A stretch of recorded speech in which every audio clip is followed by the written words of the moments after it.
Fear and failure, they're such complicated emotions. On one hand, fear's the thing that wakes us up at 3 a.m. in the morning in a cold sweat, or maybe it makes us doubt our ability or our ideas and whether they've got validity.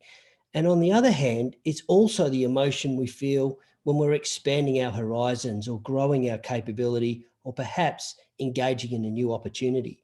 So this webcast and the 10 or 15 minutes we're going to spend together is all about how you can balance both of those perspectives so you can bring your best self to your work, life, and your career. And I want to start by taking you back to the early 1960s in Berlin, where Ella Fitzgerald is giving a live concert. And during the show, which she's recording for a new album, she forgets the words to Mac the Knife. It's a song that she's added to the playlist to go on the album, and she's not as familiar with it as other songs. But rather than stop singing and tell the audience she's made a mistake and start again from the beginning, she scats her way through the song, making up words and sounds and combinations of both so that she can get through the bit of the song she's forgotten until she picks up the words and remembers where she's at and finishes off the song. And she actually, once the album was recorded, she ended up winning 2 Grammys for that particular album. One was for the innovation of the music and the production, and the other was for her voice and lyrics using scat, which was not necessarily a common thing that musicians were doing at the time. So she turned a failure into her opportunity. And while that is part of the story I want to share, it's not the only short story I want to share about failure as we go along this webcast. And the first thing that I'd like you to think about is that if you're going to make an impact or have greater influence in your work or life or relationship, you have to realize that results take risk. That the nature of risk is that not everything is going to work out. Ella Fitzgerald forgot the lyrics to the song. There's going to be people who disagree with your idea or perhaps are even scared about what you're suggesting because it takes them out of their comfort zone. So be prepared that if you're going to want to stretch yourself, move out of your comfort zone, build a culture that people want to join, there's always an element of risk that's associated with really work that has an impact or makes a difference. And I think that's the magic in being someone of influence. The risk part is what creates the reward. And if you think of a juggler who might be a busker on the street, everyone stands around that juggler because they're waiting to see the balls drop or for the mistake to be made. No one's going to stand around and watch a super competent juggler because it gets boring. And so the thing that we see great jugglers do, or really competent jugglers, is they start to escalate or scale what they're juggling. They go from balls to multiple balls to chainsaws and live flame because that's what keeps us interested. The part about juggling that's exciting is that something could go wrong. And so the thing that I'm wanting you to think about right now is, are you doing the work that makes people interested? So to frame this webcast for you and to give it some value if you're choosing to listen is, where might have you stalled in your career or your health or your finances or your relationship? What have you stopped doing or failed to embrace because it involves an element of risk or fear? You might want to just think about this in the background as you're listening. You might want to pause the recording and just write some ideas down if that resonates with you. But I hope that you'll take some ideas so you're not just listening to this, but you're leveraging some of the learning in the webcast. Okay, great. I hope you've got some ideas. And here's one thing that I want to share with you about failure, is that what I know is that failure isn't fatal. When you're living on the edge of course, there's no room for failure. If you're a base jumper who's about to launch off the cliff, or you're a doctor in an operating theatre, or you're an asylum seeker who's about to board a boat, then there isn't a lot of room or margin for failure. But for most of us in the work that we do, although we catastrophize what might happen if things go wrong, for most of us, we have a cushion. Failure isn't fatal, but failure can hurt us. And I want to share 3 ways that failure can hurt us. The first is failure by erosion, where you stay safe doing what you're good at or what you know how to do or is accepted within the culture or the environment you're working in. And so we fail by erosion of our worth because we're just not adding any more value. We're fitting in, staying safe, and we may be doing a good job managing the day-to-day and the current reality. But of course, the world changes around us and we start to say that that reality is no longer valuable and we're now behind, and we fail by erosion of our capability or capacity. The second reason we fail is by mistakes, not by making them, but not learning from them. So if we're making the same mistake over and over again, what we're showing is that we become a liability because we're not able to learn and grow and move, which we all know is pretty critical in today's modern day workplace. And the last way that we can fail is where we make a mistake of real magnitude, where we make a bad investment decision, or we do something that's really going against the company culture or values or hurting someone else that leaves us really exposed. And so a big mistake has a big consequence that sometimes we can't come back from. So while these 3 ways that we can fail are legitimate, most of the fear that we have is propagated in our own mind. And if we can overcome the fear that we do propagate in our own mind, the things that we think about and catastrophize about, it allows us to have a greater level of contribution because we don't get trapped in what I call the fear loop. And the fear loop is essentially that, as we mentioned before, anything of value takes an element of risk. And so with that risk, it's often real. It's a real thing that might happen. But if our natural reaction to that risk is imagining the worst case scenario, we start to worry. And of course, an automatic response to that worry is fear, is worrying about the future that may happen if things don't work out. And the problem is, if we get caught in this loop, we accept that risk creates worry and legitimizes our fear, and therefore we fail to act or step forward. And if you're going to address some of the areas that where I asked you earlier that you may not be doing because of fear, then we have to give those attention. We have to be able to learn how to flip the fear, because the reason we feel fear is not that there's value in what we're considering, but it's if that value is not realized. And so rather than action something, we know that something is going to happen. And so sometimes what we focus on is the negative version rather than the positive version or the possibilities that we could create. And so we get caught in this problem mindset. And we have in our mind a preference about which of those mindsets that we focus on.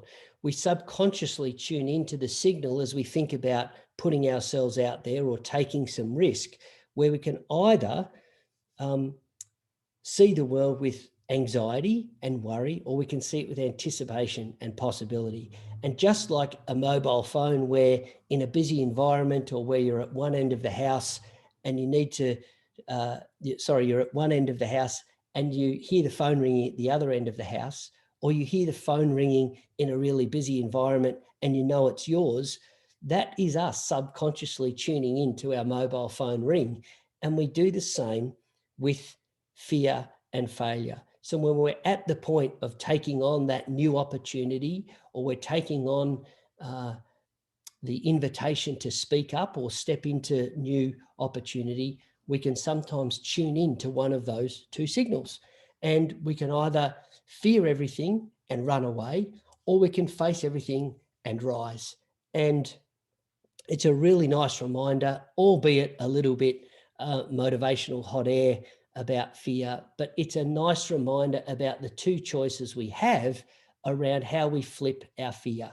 If we're starting to fear like we need to withdraw and run away and not be at our best, it's a reminder that we can also face everything and rise up to meet that challenge and manage our fear to deliver our best, most significant work.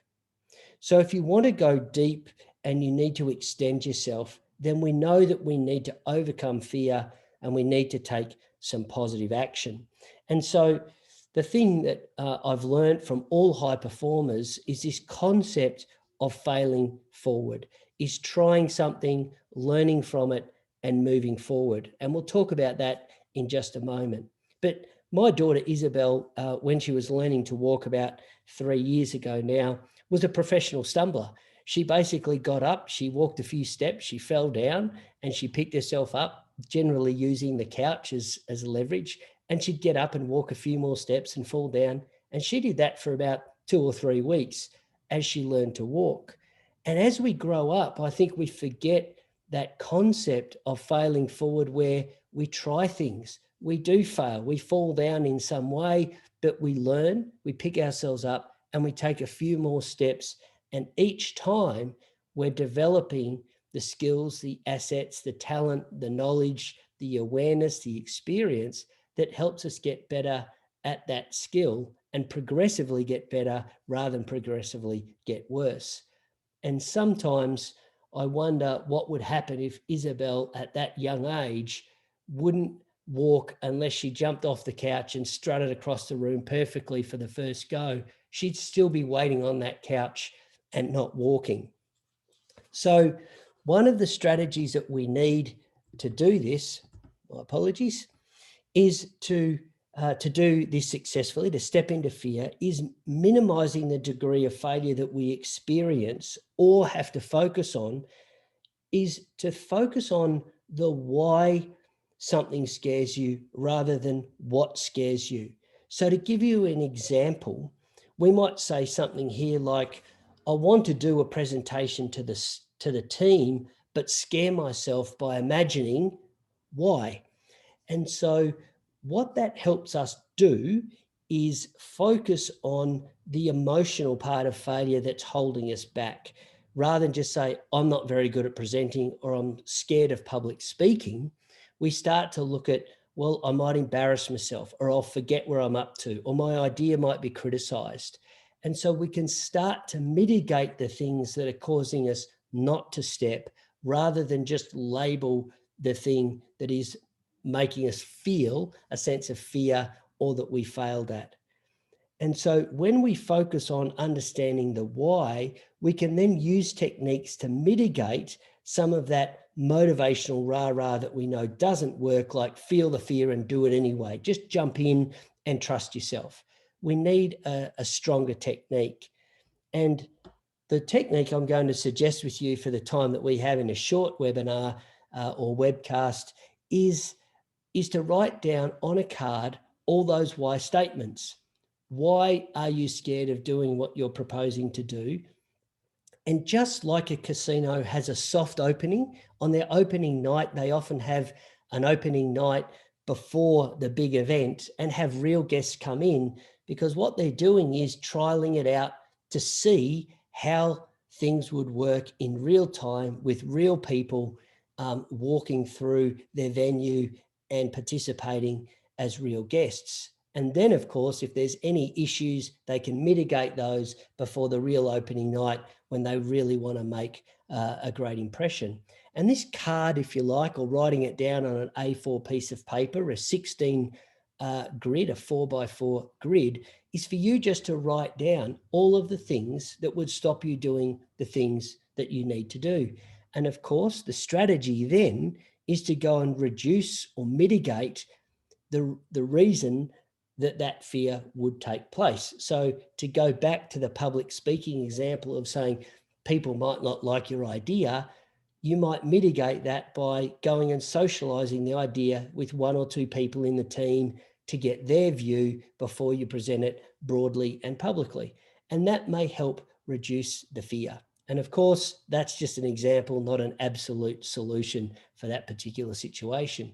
the key here is you managing your own fear by, one, being aware to what is your fear and why it's taking place, and two, rather than reading books about overcoming fear or taking someone else's strategy, what we need to do is start to become self-aware of the things that we need to put in place to manage our own performance and expectations and progress in the work that we want to be doing. So one of the things that the great basketballer Michael Jordan said was, if you choose to learn from every failure, then you win every game that you lose. And I love that as a quote, because it sort of sums up this short webcast, which is, if we can take the action and learn from what we did, what techniques we used, how we spoke, who we spoke to, what time we tried to approach them, how we used, what devices or methodology did we use to make contact with a person. If we think about all those things once we've taken action, just like Isabel with her walking, we can go back, start again, improve at what we're doing, and go forward and fail forward. And so failure is always part of success, and we start to be able to bring our best selves to work and harness the talents that we bring. Because here's the thing that I know from working with a lot of high-performing athletes and leaders, is that those people who are working in high-performance environments or delivering high levels of success or performance in their work, is that the lesson they learn is not to not try, but to assess the tactics they used or tools they used on the person or project that they're trying to progress, and then going back and taking a second, third, or fourth action by progressively getting better at each opportunity.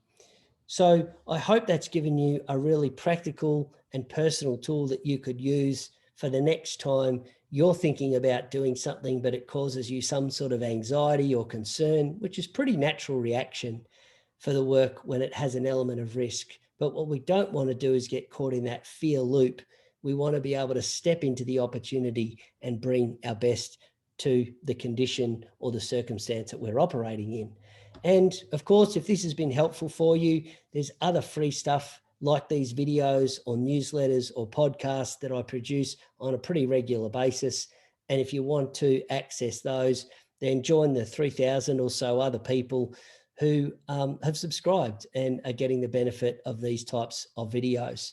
And if you want to connect, then the usual social channels are also there if you'd like to do that. If you search for my name, Andrew Horsfield, then you should be able to find me pretty easily on those platforms.